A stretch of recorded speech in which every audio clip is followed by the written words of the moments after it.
showing up for us today. Thank you so much for your party. My colleague has said most of the things I would like to say, but I'd just like to give a version of my own story as well. I got to this country in 2022, September. And I came here on a student visa. I did my master's, completed it in 2023, and towards the end of the year, I got the TFL. I saw the recruitment information, and I applied for the job.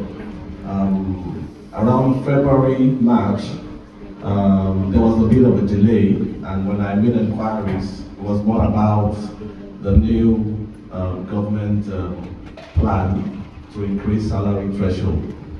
So we were like, okay, what do we do? They said they couldn't sponsor. Initially, if you got the job, they would sponsor you right away.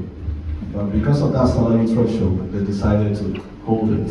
And like, okay, if you want to proceed, we can't sponsor you at this role.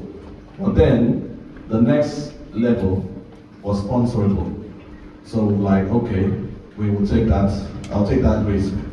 And we got into the company, and after our probation, our salary was able to match that which was okay to the sponsor.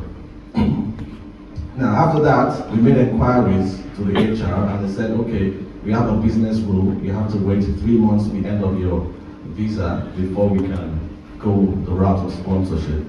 So most of us decided to say, okay, we'll wait. There's nothing stopping the company from sponsoring us, right? Now July 1st, like my colleague said, came, and we had the government gave just 3 weeks for any company to make a decision on whether they will sponsor or not.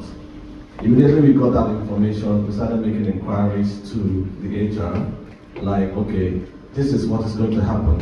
Your business rule is not going to make sense anymore by 22nd of July. What are you going to do for us? It was back and forth, so many mails, so many conversations, but nothing really tangible came out of it. And that was when we started the fight. We spoke to our union leaders, and we started, like my colleague said, we've done about 3 protests, 2 in front of the Home Office, 1 in front of the Parliament, House of Parliament, and then we've done so many other, some of our colleagues have gone to speak in some other forum like this.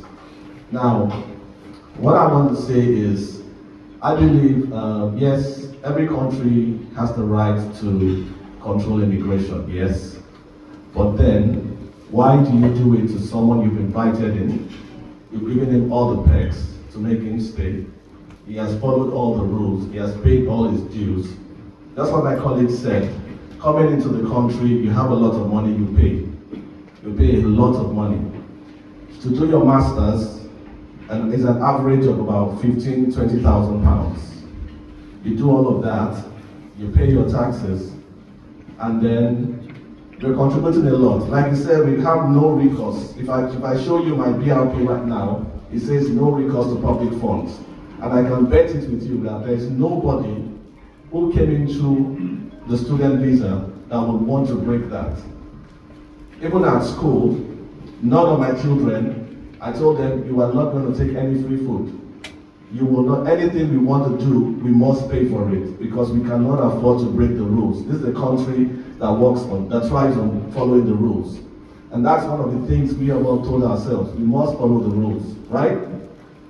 And even at that, when you get sponsored on a skilled visa, depending on the size of your family, you still have a lot of money you're going to pay. Some people pay 20, 25, 28,000 pounds. That means we are contributing a lot to this country. We are not taking anything. We are not really taking much. Even with the salary we earn, we pay a lot of taxes. We pay the NI, we pay tax, we pay everything. Some of us don't even, like you said, I've not been to the GP for any serious thing other than when they invite me for checkups. That's all I do.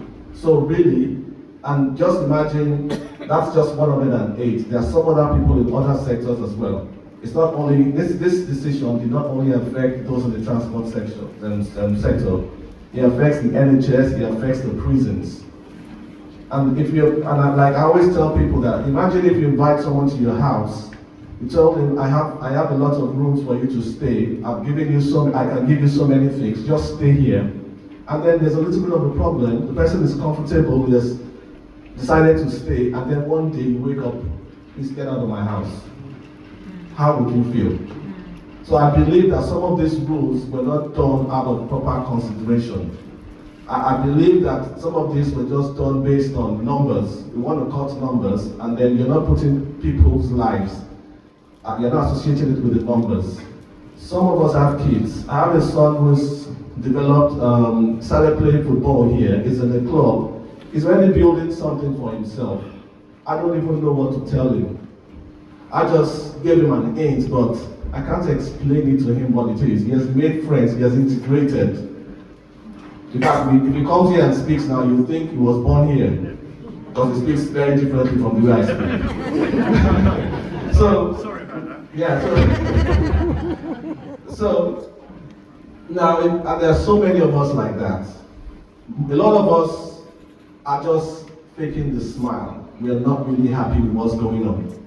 We go to work every day, we try to deliver our best, but at the back of your mind, there's that deep thought inside of you to say, what's my hope here? We are hanging in the balance. It's not, if you know what it is to leave the country and come and stay somewhere, and then someone says you go back after 3 years, it's not an easy thing to do. It weighs a lot on your mental health. A lot of us were already doing pretty okay, but we felt okay, we could give our children a better exposure over here. That's why we came. And then having to go back, and when we got here, we had to start like all over again. Now after 3 years, are we saying that we're going to go back again to start again? At what age?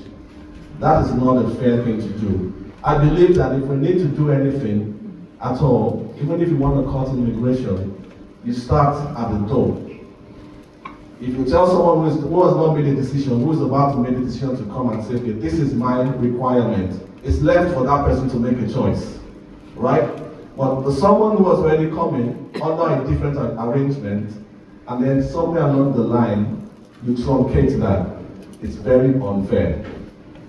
Most of us here, even when you sleep, your subconscious is awake, thinking, what do I do? What am I going to do? And that's why we have come here today to explain these things to you all, to solicit your support in helping us spread this, creating this awareness, and let the government listen to us. I'm happy that the Mayor of London at some point decided to support us on this, but I also believe that with your own support, if we get as much as we get your own support on this, we create the necessary awareness, the government will have a rethink, and they probably will create, we're just asking, just give us a transition period. Most of the rules that happen in this country, they give people transition periods, not just 3 weeks. 3 weeks, to me, for a better word, sounds inhumane. What do you expect people to do in 3 weeks? And with the recruitment process in this country, if you tell someone to have just 6 months on my visa, you're not likely going to be employed by another employer, because that's another kettle of fish. So I'm happy, and I want to say a huge thank you to you all for listening to us, and I believe that you will all support us in creating this awareness, speaking to the government, and let them realize that they are human beings behind all of this. Thank you so much.